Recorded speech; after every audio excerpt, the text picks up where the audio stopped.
ஹலோங்க. இந்த கிளைமேட்டுக்கே ஏதாவது சாப்பிடணும் போல இருக்குது அப்படின்னு சொல்லிட்டு இன்றைக்கி ஈவினிங்க்கு பார்த்தீங்க அப்படின்னா அரிசி புட்டு ரெடி பண்ணலாம்னு சொல்லிட்டு பண்ணிகிட்ருக்கிறேன். நான் என்ன மாவு எடுத்திருக்கேன் அப்படின்னா இடியப்ப மாவு தான் எடுத்திருக்கேன். 2 கப்பு கொஞ்சமாக சால்ட்டு போட்டுட்டு தண்ணி நம்ம நார்மல் வாட்டரை கொஞ்சம் கொஞ்சமாக சேர்த்து இந்த மாதிரி கலந்து எடுத்துக்கலாம். பிடிச்சிட்டு ஊற்றி விட்டோம் அப்படின்னா உதிரணும். ஸோ புட்டு மேக்கரில் பார்த்தீங்க அப்படின்னா அதில் வந்து கொஞ்சமாக ஒரு லேயராக போட்டிருக்கேன். ஃபஸ்ட்டு வந்து தேங்காய், அடுத்து வந்து அரிசி மாவு, அதுக்கு மேலே தேங்காய், அரிசி மாவு, அதுக்கு மேலே தேங்காய், இந்த மாதிரி வச்சு ஃபில் பண்ணிக்கலாம்.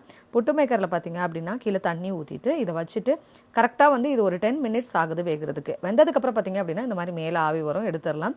இது வந்து சில பேர் கடலைக்கறி வச்சு சாப்பிடுவாங்க. நம்மளுக்கு என்னெல்லாம் தோணுதோ அதெல்லாம் வச்சு சாப்பிட்டுக்கலாம். வாழைப்பழம் வச்சு சாப்பிடுவாங்க, சக்கரை சேர்த்துப்பாங்க, நாட்டு சக்கரை சேர்த்துப்பாங்க. இந்த மாதிரி அங்கே வந்துட்டு இன்றைக்கி பார்த்தீங்க அப்படின்னா வெல்லம் வச்சு தாங்க சாப்பிட போகிறோம். எனக்கு இந்த வெல்லம் கூட கொஞ்சமாக வேணும்னா தேங்காய் சேர்த்துட்டு நல்லெண்ணெய் சேர்த்து கொஞ்சமாக நல்லெண்ணெய் சேர்த்து கலந்து விட்டுட்டு பெப்பர் தூள் ஒரு ஹாஃப் மட்டும் சேர்த்து அப்படியே சாப்பிட்டீங்க அப்படின்னா ரொம்ப சூப்பராக இருக்கும். நல்லெண்ணெய் ஊற்றி ட்ரை பண்ணதில்லை அப்படின்னா ட்ரை பண்ணி பார்த்துட்டு எப்படி இருந்துச்சுன்னு சொல்லுங்கள். நம்ம நெக்ஸ்ட் ஷார்ட்ஸில் பார்க்கலாம்.